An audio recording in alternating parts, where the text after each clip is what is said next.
Welcome everybody to today's webinar. We are glad you could join us for the next hour. My name is Jason Meyer, a manager with our Electricity Innovation Lab, eLab program here at RMI, and project manager for eLab Accelerator 2016. I'm joined today by a number of my esteemed colleagues, but before we make introductions and begin, just a couple of housekeeping items up front. All participants are placed on mute for the duration of the webinar, just to avoid any audio interference. We would, however, like your comments and questions over the course of the webinar, so please submit those through the questions chat box on the webinar itself. We'll have time for a moderated panel discussion about halfway through today's webinar, and we will be compiling those questions throughout. So please feel free to provide us those questions on a rolling basis.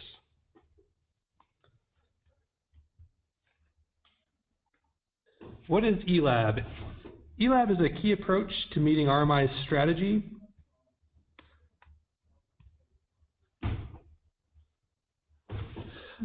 Through eLab, we engage a diverse set of stakeholders throughout the nation: utilities, regulators, environmental advocates, customers, consumer advocates, etc.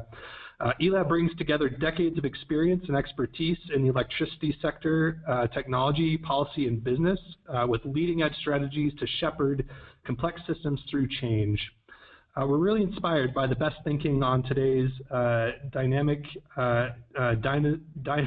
and disruption, and eLab has three primary guiding questions. How can we understand and effectively communicate the costs and benefits of distributed resources as part of the electricity system? How can we harmonize regulatory frameworks, pricing structures, and business models of utilities and distributed resource developers for greater benefit to customers and society as a whole? And how can we accelerate the pace of economic distributed resource adoption? eLab Accelerator is one of our primary initiatives under eLab, which is an annual event that we refer to as a boot camp for electricity innovation. The premise of eLab Accelerator is to quickly advance projects and projects teams through intensive process and facilitation, getting what might take 6 months to 1 year done in 4 days. And specifically through Accelerator, we provide a structured working session to make progress on projects and initiatives. Two items I wanted to note about this working session and structure for context for today. Each team that attends Accelerator is assigned an RMI facilitator that guides them through a developed process and agenda. Myself and the rest of the speakers today have all been facilitators of teams at the event itself. The second thing I wanted to note is that Accelerator operates under what we call modified Chatham House rules, and this is a special process piece we put in place to really allow for intimate and honest conversations. And Chatham House rules for Accelerator state that you can say who was at the event and you can say what was said, but you cannot say who said what. And basically it's non-attribution. And this is really for the protection of attendees and others at the event.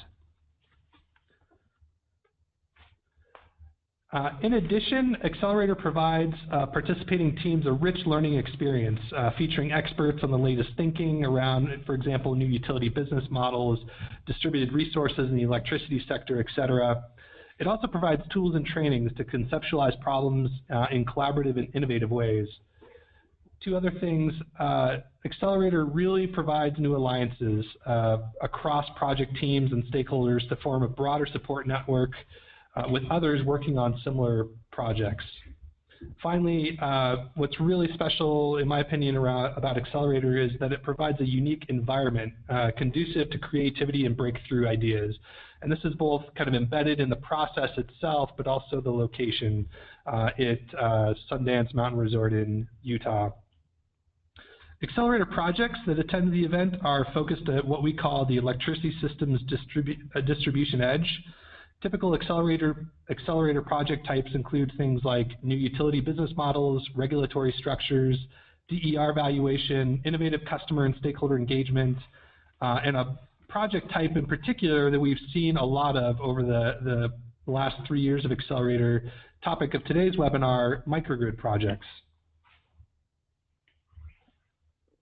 Today, we'd like to explore critical questions, challenges, and lessons learned from 5 leading-edge microgrid projects that have attended eLab Accelerator through the lens, or the observations, if you will, of those teams' RMI facilitator. Our agenda today, 2 primary parts. The first one will be an overview of each of the 5 projects from the corresponding RMI facilitator to really give you a flavor of the nature of the conversations that these projects are having, the challenges they're facing, some of the breakthroughs they've made. And then what we'd like to do is have a moderated panel discussion with audience Q&A input to really tease out some of those nuances. What are some of the trends we've seen, kind of big takeaways, important things for folks either working or participating in microgrid projects to consider. Just as a note, while our facilitators can make comments regarding observations of teams, team discussions, there's certain information just due to Chatham House rules we may not be able to provide just to protect the confidentiality of team members and, again, that individual attribution. But we will, however, try to answer and explore the questions we receive in the level of detail and specificity possible. I wanted to briefly introduce today's speakers. The first speaker will be Rachel Gold. She's a senior associate with RMI in our electricity and buildings practices, and she facilitated the Rhode Island Microgrid program planning team from this year's Accelerator 2016. Rachel's joining us today from DC. The next speaker will be Roy Torbert. He's a principal with our buildings and islands work. And he was a facilitator for the Berkeley Microgrid Resiliency project, again, for this year's Accelerator 2016. Myself, Jason Meyer, moderator for today's webinar, manager within our electricity practice, and I facilitated our Air Force Energy Assurance project from this year's Accelerator 2016. Coben Calhoun, manager with our electricity and buildings practices. He facilitated the San Francisco Solar Plus Storage for Resilience project, Accelerator 2015. And then finally, Leah Guccione, principal in our electricity and industrial practices, and she facilitated our Hoboken Microgrid development project from 2015. And I should also note that Leah is our program manager for eLab and eLab Accelerator. With that, I'd like to begin turning it over to our various speakers. Just one note, as we discuss each of these projects, if you are so inclined, we actually have more detailed project information that can be found on our website. The link there is on your screen. 2015 projects will be right there in our resources tab, and then 2016 projects will be under the primary teams tab that you see on our website. And with that, I'd like to turn it over to Rachel.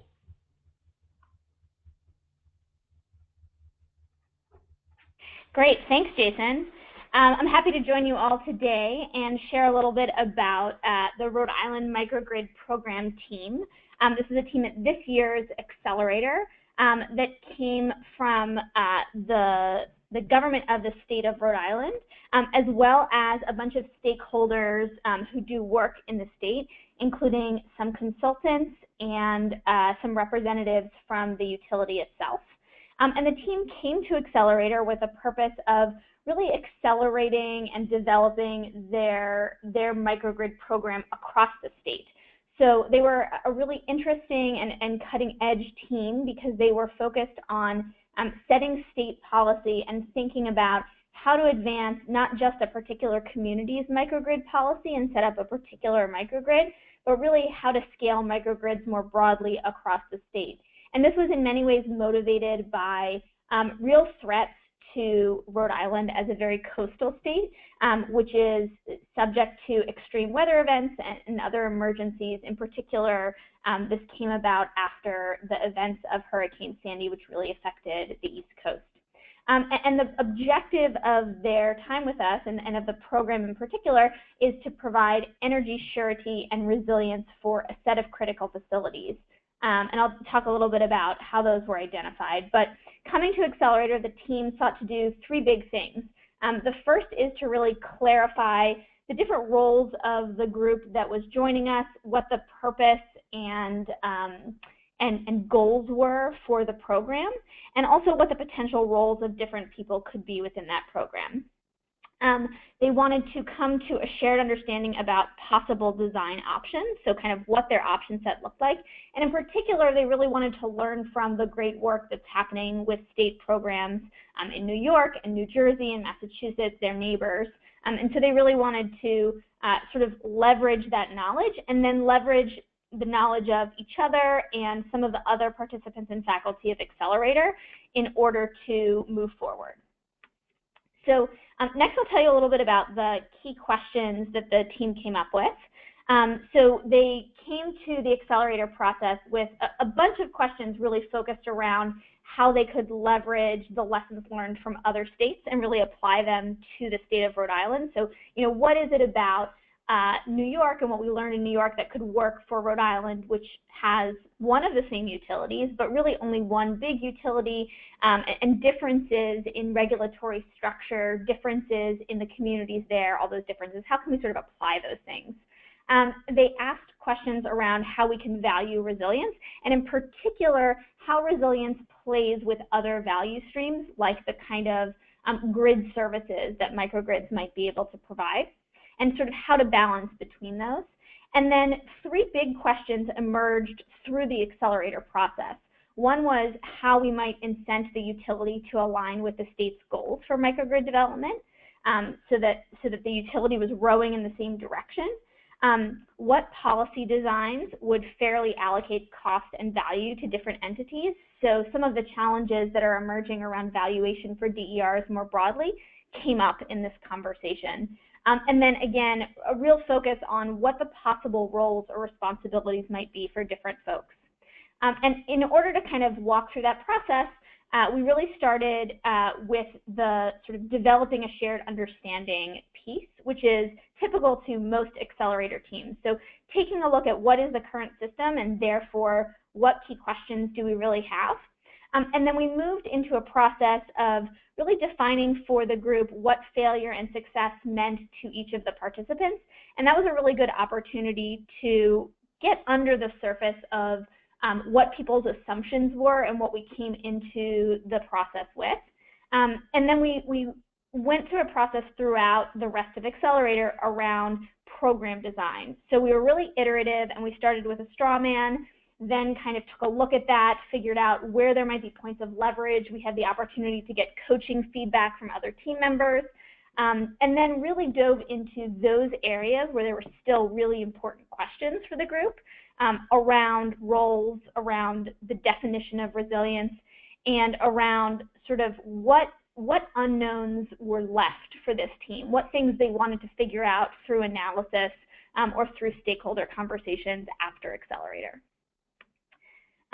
So the team had, I think, a great experience, and at the end there were a bunch of really interesting breakthroughs or takeaways, some of which were really around process and some of which were more around the content itself.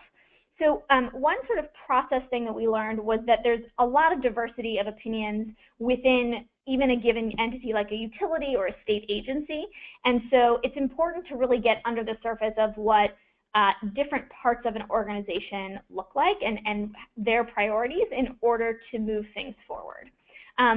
Rhode Island is doing a lot of work pairing the Office of Energy Resources with the Emergency Management Agency in the state, and that is great because it's giving them a map, a literal map, of all of the critical facilities in the state, and that's helping them with defining what they mean by a critical facility and where those are amongst different sectors. We spent a lot of time as a group kind of staying away from just going straight to the answer, really in this divergent phase, in order to understand what stakeholders really need.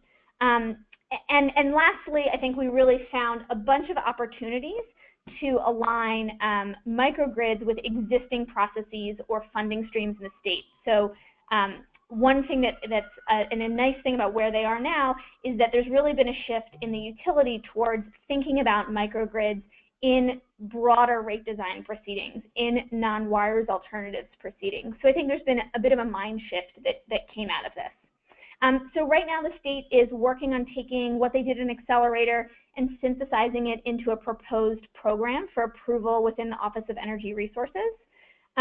They're also in a parallel track moving forward with identifying a couple of demonstration projects using some existing funding from federal sources, one of which will be in a low-medium income multifamily housing facility, and one in a healthcare facility. So they're going to use those projects as a way to really dig into some of the questions that came out of Accelerator.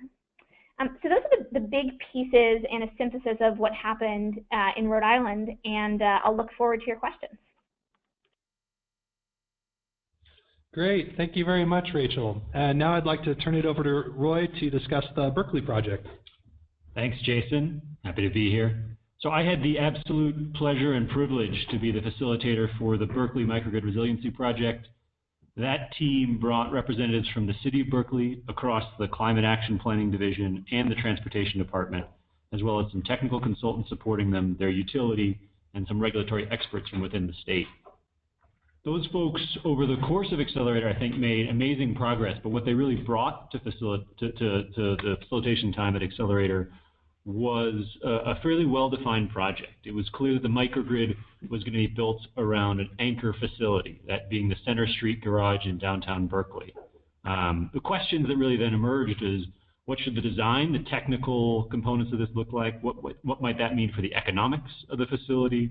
What regulatory barriers or issues might emerge? And then the ambition of the project is to make a scalable and replicable model of microgrids for resiliency across California. So that was a further question brought to Accelerator.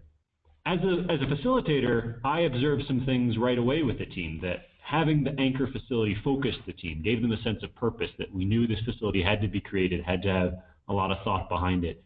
That all members of the group could really galvanize around that issue. The ensuing questions, however, really, I think, needed to be narrowed down. There were so many across the technical, the economic, and the regulatory side that the team needed to focus in throughout the days there in Utah. Those were a few of my main takeaways as a facilitator. I will say that the team came out of it, I think, a lot more prepared to go into the next stages of their activities, and we'll talk about that in a minute. So the top questions that this team really thought about. First is the what and the why, as we called it during our sessions. The what really should this microgrid look like? What facilities within the city might it connect? What are the services that those facilities are providing? And what are the electricity loads within them over what duration? So that's the detail level of the what that really was explored, and the why. And the why is in many places how we focus the first stages of our facilitation of what does this microgrid mean for various stakeholders? What are the values it provides, both in times of normal operation and in times of emergency response, with a likely earthquake as the primary sort of instance of disaster that was considered. So the what and the why consumed the team for a good chunk of our time, and then the partnership question was critical. What are the public-private partnerships that need to emerge, both for the initial development of the anchor facility at the Center Street Garage to serve a number of purposes, including electric vehicle charging and parking services as it has done in the past. And then the partnerships with the utility and perhaps in the future with other private customers in the nearby area. All those were core questions examined. Lastly, the regulatory issues, in particular how to solve what's commonly referred to as the right-of-way issue to serve multiple customers without infringing on existing law, was the last major chunk of question. So a little bit about the facilitation process that was employed. There will be a number of similarities, I think, across all these microgrid teams, but starting with a common understanding of the system in which all our partners are operating, then moving into coalescing a problem statement, understanding the why, the purpose of this microgrid project. Then we spent a good chunk of time working with some good data that was provided by a number of the participants to say, what's a rough understanding of the technical criteria of the facility? What sort of storage are we talking about? How much of it might be required? What would the likely costs be? Defining more of those technical criteria helped create a sense of certainty, and as we moved into the rapid cycle prototyping, was extremely helpful to let folks think through the services the microgrid would provide to a number of different stakeholders. And lastly, the team moved into focusing on the barrier side. Not to end on a low note, but the team definitely knew that advancing this project requires overcoming a number of really, really pervasive barriers. And so moving into the conclusion of the event, we thought a lot about what are the right stakeholders and partnerships to overcome those barriers. I will note that the experts who are critical throughout the Accelerator event were particularly useful at this stage to think through the specifics of the barriers and the best ways to overcome them.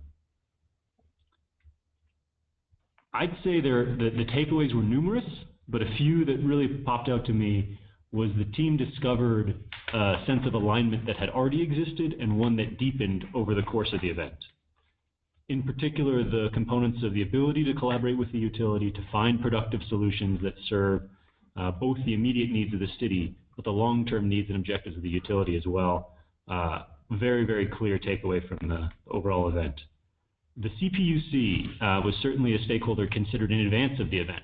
As to what degree do they need to be involved or consulted, or will the results of this microgrid pilot project go to them? And in many ways, I think the team discovered a few pathways that depend less on CPUC involvement, which could expedite things.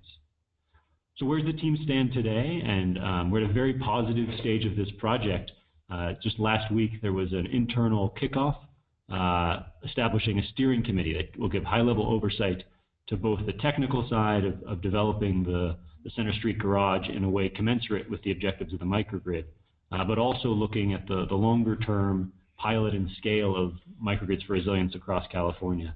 A separate technical committee has also been established. A grant has been secured through the California Energy Commission, and the team is in many ways working very closely with the utility, exactly in keeping with the principles and the approach of eLab Accelerator, to look deeply within the system and the infrastructure. We like to talk at this stage right now about the loads, the nodes, and the modes, only in part because they rhyme so well. But we're definitely looking deeply into how all parties can share ownership and operations of those different assets within the distribution system close to this microgrid. I'd say we're well poised to have the near-term construction of the Center Street Garage place the team very, very in a good spot to prepare a clean energy microgrid to serve resiliency purposes. Great, thank you very much, Roy. This is Jason again. I'm going to spend a little bit of time on our last 2016 Accelerator project, our Air Force Energy Assurance project.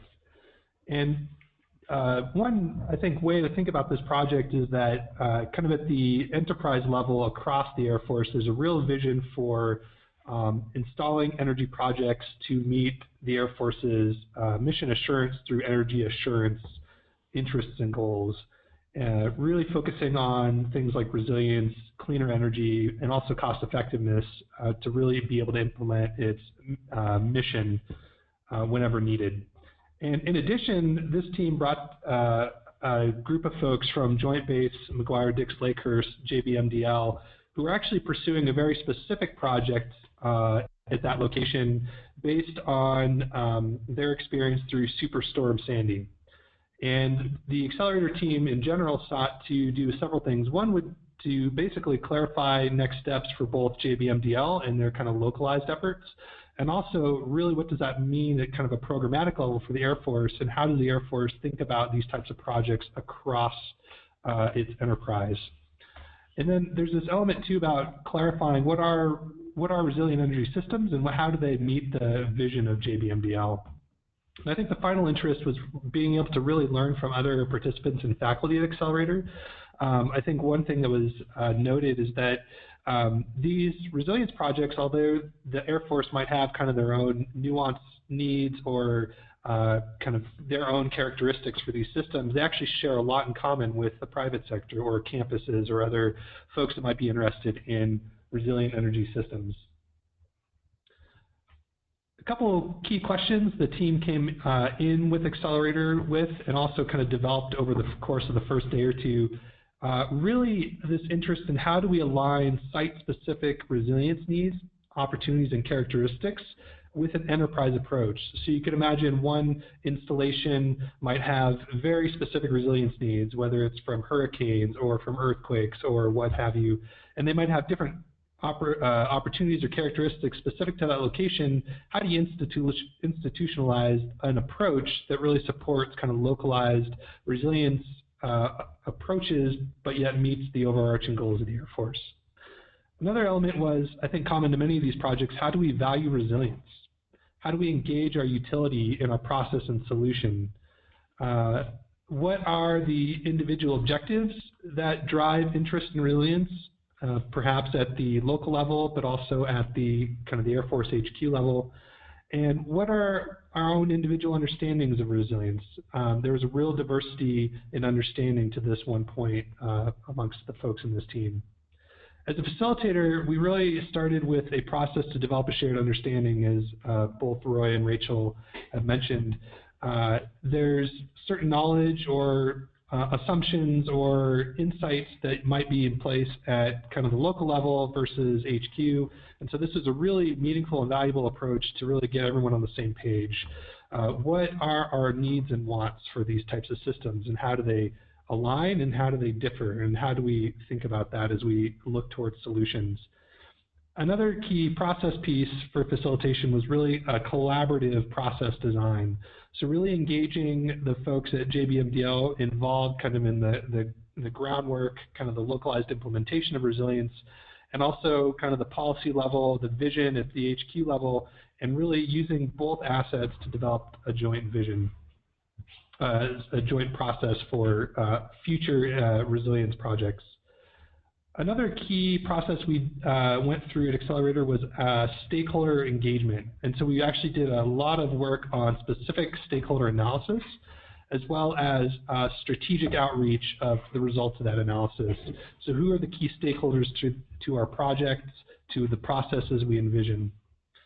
And then finally, as many of the other teams mentioned, really leveraging the faculty and the insights at Accelerator to really understand more about perhaps some of the innovative or new or different value streams that could come from microgrid projects. How do you actually work with utilities? What are some tips or some concepts to think of as you engage your local utility? And then also, how do you think about the audience and the value proposition of your project? And this is in particular a critical piece for the stakeholder engagement work that we did with the team. Just to highlight a couple key takeaways and breakthroughs that the team had over the course of the event. Some of these were content, some of these were process. There was this real shift, I think, in the mindset. This is something I observed, that there's kind of the value-driven project optimization, moving from kind of the value of resilience projects if and when something occurs to what is the value now that this can provide our installation and the goals that we have. Another insight that was really interesting was that the level of monitoring and system analysis that you actually need in place to kind of develop some of these systems can actually lead to significant other value streams. And so that was an exciting proposition for these folks, I think, in terms of understanding that they're doing a lot of technical work now to be able to design and implement the system, and then that unlocked a lot of unique value for them. Strategic, intentional stakeholder engagement, very critical. And I think also the timing in this, something I think Roy alluded to, is the timing and how do you work with the utility? When do you bring them into the process? When do you engage the PUC, the local regulator? And how can they be instrumental in driving your project forward? And then I think this last one is really about the process, Accelerator providing this space to ask the tough questions needed to develop shared understanding and also think perhaps differently about the problem. Just a couple notes on where they're at now. The JBMDL folks are actually finishing their phase 1, which is a baseline review of kind of the energy infrastructure on base, their critical loads, and their operational needs. And now that they're actually moving forward to phase 2, which is going to be design and implementation of a system there locally. So Accelerator was a really good time for them to come to the event, kind of midway between understanding what they have and then understanding where they want to go. Stakeholder engagement is going to be a critical next step that they're taking. And then the Air Force in general is really kind of taking lessons learned that JBMDL is going through and implementing, and then trying to roll them up into a more programmatic or holistic approach to other installations across their enterprise. And with that, I'd like to turn it over to Coben.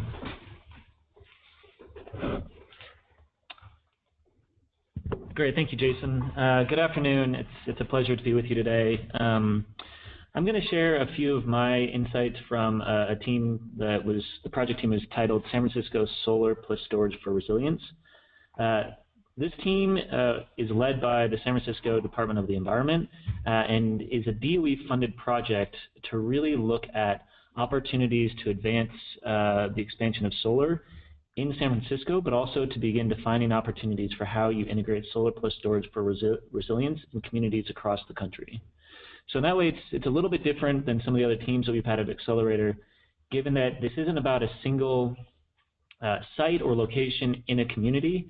They were really looking at how you develop broader plans for the community as a whole, and then how they could take those lessons and insights and expand them to communities across the country.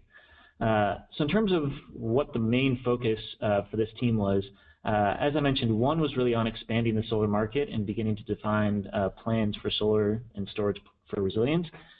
But in addition, one of the big driving components for this team was being able to address the potential threat and disruption from an emergency event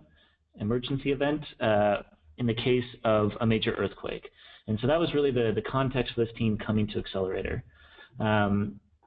So building off of that, in terms of what they were looking to do at Accelerator, was really begin to define a process for identifying technical solutions for these systems. So there was a key focus initially, given this was kind of a kickoff meeting for the team, on what the technical approach might be. In addition, as with other teams we've discussed, there's a bit of focus on learning from parallel approaches and the expertise from other teams and faculty at Accelerator. So given some of the complexity of these systems, really learning from the broad-based expertise that exists within the other teams and the faculty was a high-level priority for this team. So stepping into some of the key questions that they were really looking to address, as I mentioned, a top-level question was how to design a process to assess technical feasibility of solar and storage across multiple critical facilities.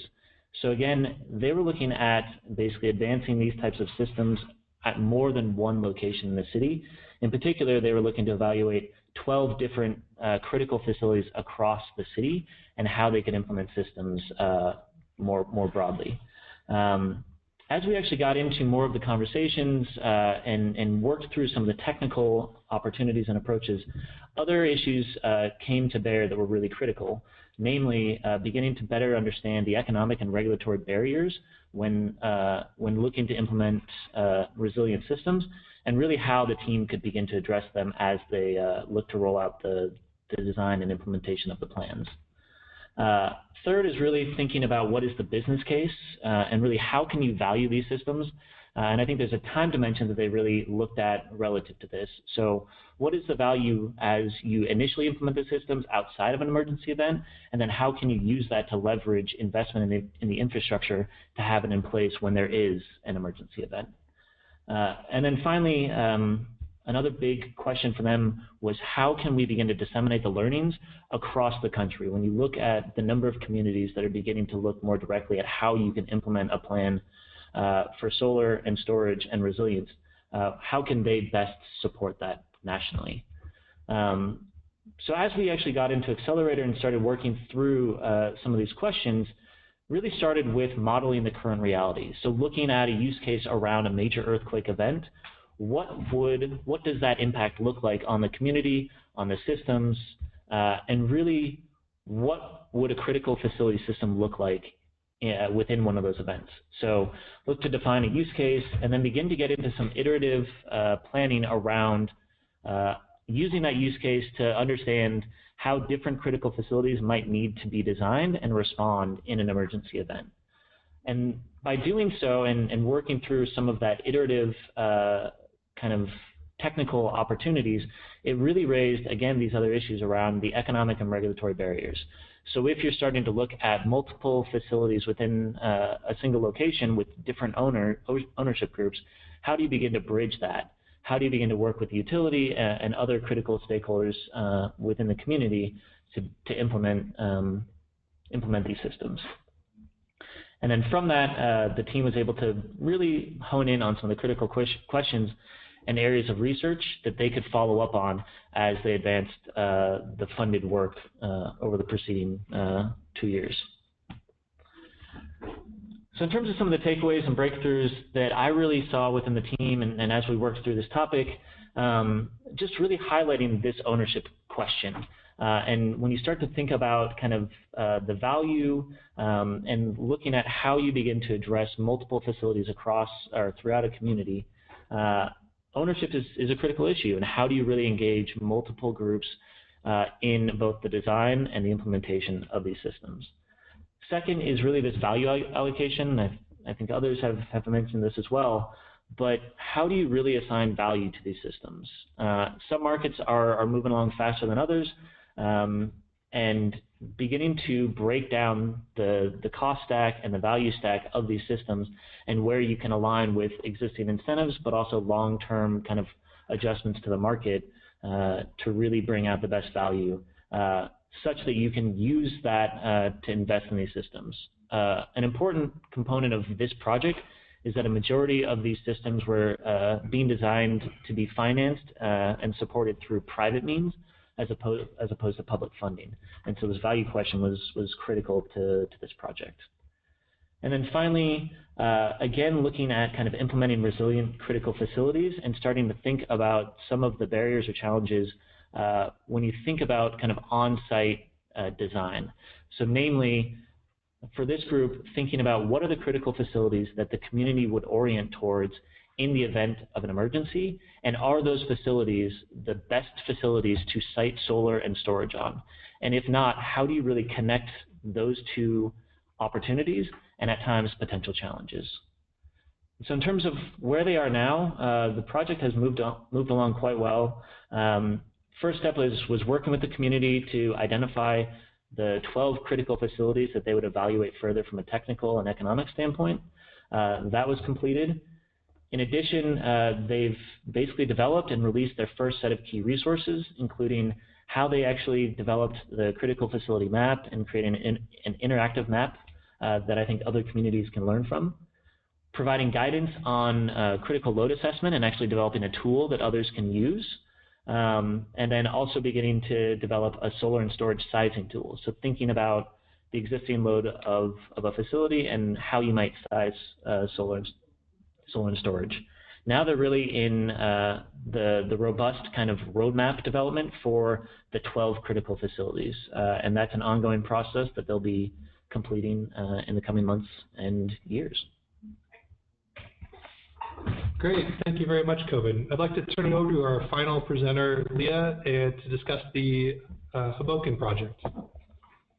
Thanks, Jason, and thanks, Coben. It's my pleasure to be joining everyone today, and in particular to be sharing the great experience that I had working with the team from Hoboken.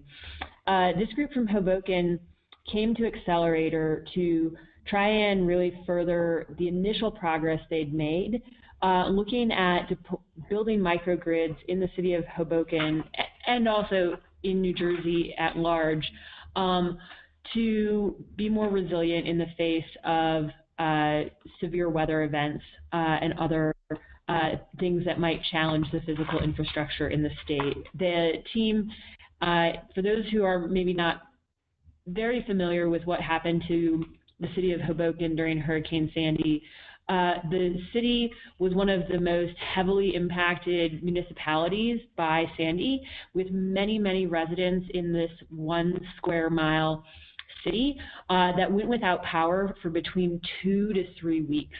And because when Hurricane Sandy hit the city, it also affected the New Jersey transit capabilities, and most residents in Hoboken don't have cars, and so they were effectively trapped in their residences. And so Hoboken's trying to work their way towards what they call a shelter-in-place capability, so that residents are able to stay in the city and find shelter either in their own workplaces or homes, or they're able to go to critical facilities that are more resilient in the face of these natural disasters. So the team had already done some preliminary work, but when they came to Accelerator, they were particularly looking to better understand some of the barriers that would affect the actual deployment of these microgrids in the city, what roles the utility in particular, but other stakeholders could play in helping to develop the microgrids, what were different financing and ownership options that the city could pursue, and then what are some of the legal and regulatory challenges that they needed to be ready to navigate. So those were the things that they were particularly interested in exploring. Moving forward, key questions that the team identified as they began to dig in at Accelerator was what is and could be the role for the utility to help build and deploy microgrids in Hoboken? What opportunity is there to connect multiple city-owned buildings across city-owned streets, given the current regulatory environment in New Jersey? And then what are the ways that you can combine values to actually find financing to get the microgrid built? So as a facilitator, the process that I took this team through was first to try and build a shared perspective of the current opportunity they had to deploy microgrids for critical facilities in Hoboken. This team included folks from the city of Hoboken. It included folks from the local utility, PSC&G. It also had a staff member from the New Jersey Board of Public Utilities, as well as 3 other sort of microgrid experts who had a combination of specific technical, economic, and policy expertise that were all very valuable to the team.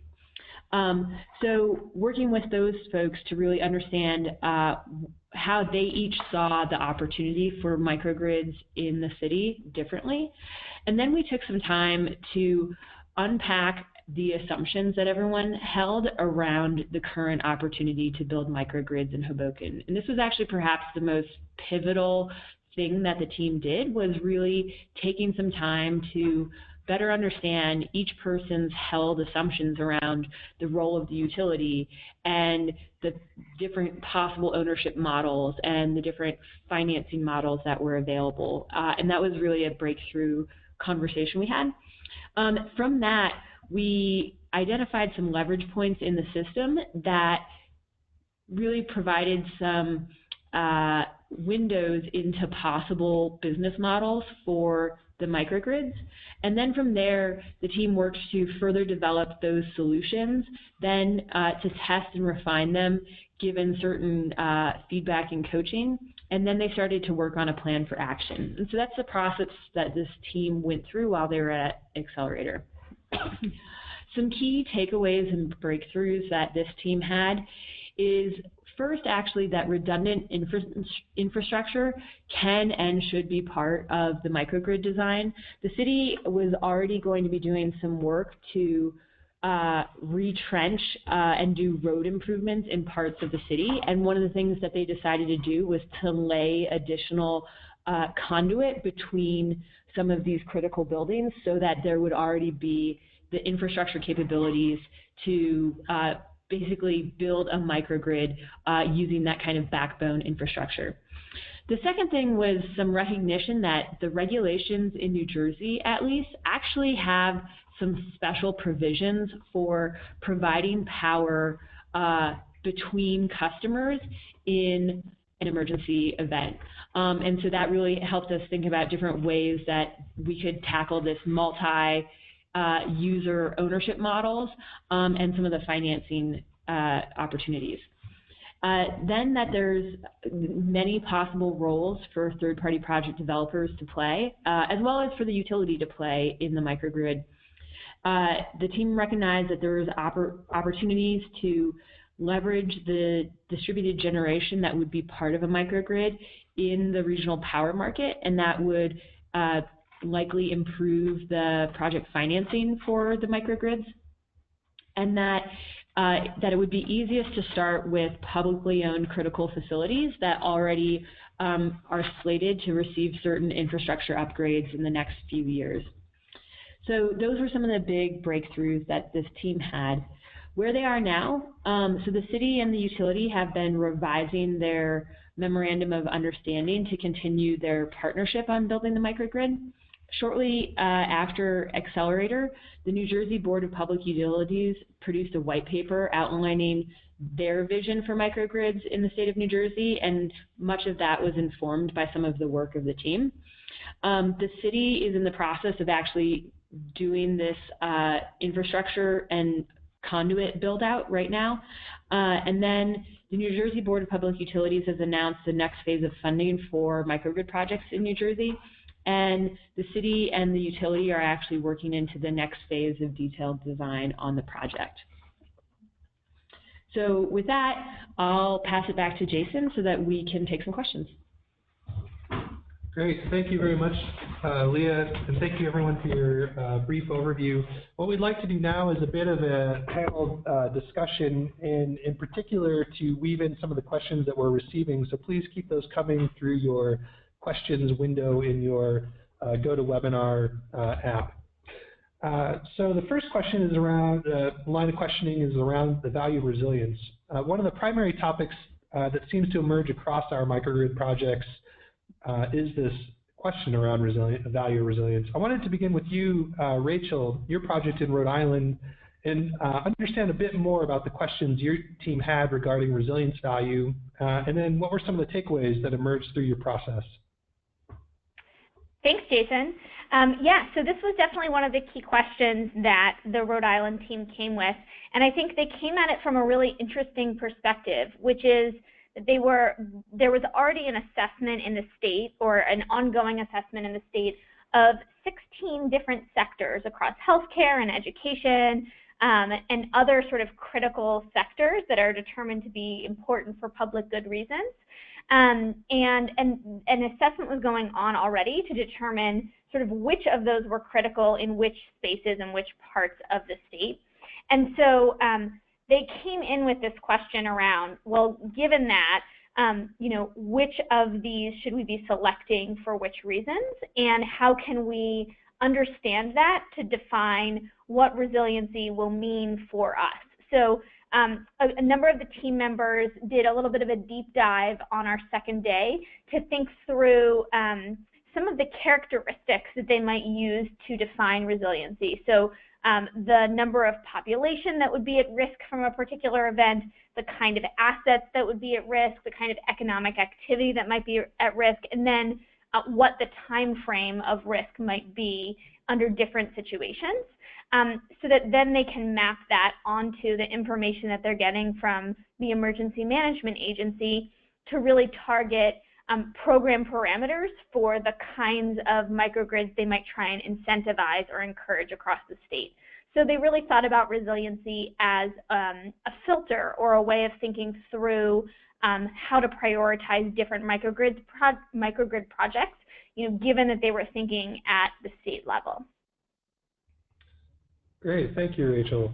Roy, to this point of resilience value, a primary aspect of the Berkeley project seems to be developing a business and finance case for a resilience-centric project, perhaps even with public-private partnership.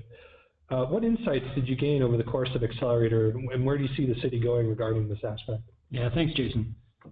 It really did start actually a step before the business and finance case in this question, very similar to what Rachel just explained, of what are the instances in which we see this microgrid providing value? And there really were two main ones discussed. Many folks would know that the Bay Area is in an earthquake zone. We did have the opportunity within the context of Accelerator, within the 3 days, to talk specifically with some very good data around what are the durations of outages under some of the worst expected earthquake events for the area. So how long would the grid properly be down? And a lot of our discussion focused on what are the services that can be provided, particularly through two nearby buildings to this microgrid, which are the City Hall and the Public Safety Building, which includes the jail and a lot of the fire and police response services. So those were our sort of our main starting points. Let's focus on worst case. Let's talk about how long we can keep critical services up. In addition, the microgrid has some blue sky value, both to the utility and to those facilities, as well as the electric vehicle charging within the microgrid itself. So that was a secondary question, which we're balancing the two, and certainly around the question of keeping the storage charged roughly for any unexpected major outages. There's a bit of a competing desire on what are you going to do with that storage as part of your microgrid.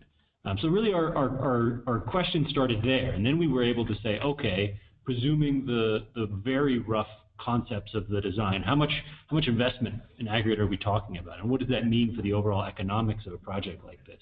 Will there be a potential to expand to new customers and have sort of a modular approach that builds that value and that business case over time? But really the start of it was from a public safety perspective, getting and deploying critical services in the event of an earthquake. How can we consider the best way to use both solar and storage and existing diesel that is within the City Hall and public service building right now to operate this microgrid for a pretty long duration of time? Great, thank you. Lee and Coben, each of your projects seem to take a very specific approach to this question of resilience value and wrestled with some of these tensions even between investing in the most critical infrastructure and perhaps what is more economically feasible. Maybe could you please share a bit about these approaches and observed tensions? Yeah, in Hoboken, this team it's hard for me to put my finger on the exact reason, but they actually weren't totally transfixed with trying to put a dollar value on resilience. In some ways, one thing this team had going for it is that in advance of Accelerator, they'd already done some work with Sandia National Labs, who had done some related economic calculations around how much Sandy had cost the city. And they knew how much it cost, but they, at this point in their work as a team, weren't that interested in trying to use that to actually help finance the microgrid, because I think they knew that they would be able to find sufficient other ways to kind of monetize the value of the microgrid without having to come up with some specific insurance mechanism or resiliency payment. So that was something that they obviously were aware of, but I think actually fortunate for this team, it wasn't something that held them up at all. Yeah, and so my perspective, I think, in working with the San Francisco team, there was a slight shift or kind of different perspective in this value conversation in two ways. One, there was a bit of emphasis on how can you define the business model that will allow for the scaled implementation of solar plus storage resilient systems in San Francisco and also more generally in other communities. There's an explicit portion of their scope of work that is really investigating that question through engaging a deeper network of experts around this question of how do you finance and drive value within these systems. So I think that's an important piece that they're really interested in particular for the 12 facilities. I think there's another piece that came up that I saw in terms of the conversations that I see as important to this broader conversation, which is framed for them through a lens of the idea of kind of ongoing sustainability and the potential resilience that can provide to the community. So you might define specific critical facilities that will allow for people to shelter in place in the city during an event, but is there an opportunity for those facilities to define new opportunities for other residents or other buildings to begin to invest in solar and storage systems? And can these critical facilities be a leverage point to then advance the overall market within the community? And I think that value question was another one that came up that's a really important one for groups looking at this type of topic more generally. Thank you, Coben. Rachel, one question from the audience. What kind of funding streams were examined in Rhode Island? Yeah, I'm happy to chat about that a little bit. In Rhode Island, we had a team that was really kind of well optimized to be creative and thoughtful about different kinds of funding streams for microgrids, and that's for a couple of reasons. One is because we had a faculty member who was working with the state of Rhode Island on their systems integration work, which is work that's specifically around across the state on their clean energy stuff to think through what what the existing activities are, and then therefore where there are gaps and what they could do going forward. So they'd already done a lot of work to kind of get a sense of where there were different funding streams for different types of activities. So I would say one big category is of funding streams were those that came from that SERI effort they had identified, things that might apply for other DERs like solar or energy efficiency that might be built into a microgrid, or funds that might be leveraged to support a resiliency or critical facility project. So that's one category. Another big category were federal funds. So the two demonstration projects that I mentioned that they're moving forward with are both going to be, I believe, partially funded through some disaster funding through HUD, I believe. And there's a third category, which we kind of talked about as a group, although I don't know that they would be moving forward with at any time soon, around thinking about funding through non-wires alternatives. So thinking about whether microgrids could be an alternative for other types of investment that might be either deferred or happening anyway, and whether existing funds that might be used for that could be diverted in this direction. Now, that's not something that I think would happen in the short term, but it was something that the group was thinking about because many of the members were also involved in that proceeding at the Rhode Island PUC. So those three buckets were the big ones: federal funding, funding for existing other DER programs, and then thinking about going forward non-wires alternatives. Great, thank you, Rachel. And unfortunately, we've almost reached our time for today. We've actually been noting your questions, and we'll log those and try to get back accordingly. I have one final question for Leah from the audience in terms of what is the long-term goal with Accelerator?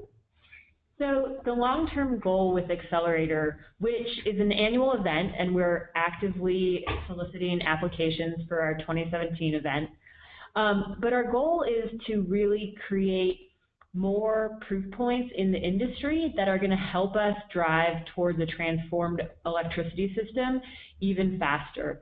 Right now, we recognize that the industry is in desperate need of more collaboration, innovation, and experimentation. And so we really try to make Accelerator a place where people who are trying to do something that's new and or different for the first time, the best place that they can come to receive the best and most helpful resources that will help them do their work. And so that's kind of our goal with Accelerator, is to just help with this, aid the industry in its experimentation and really create further proof points for the industry. Great, thank you. And thank you everyone for joining us. Thanks for all your questions and for the contributions here to the panelists.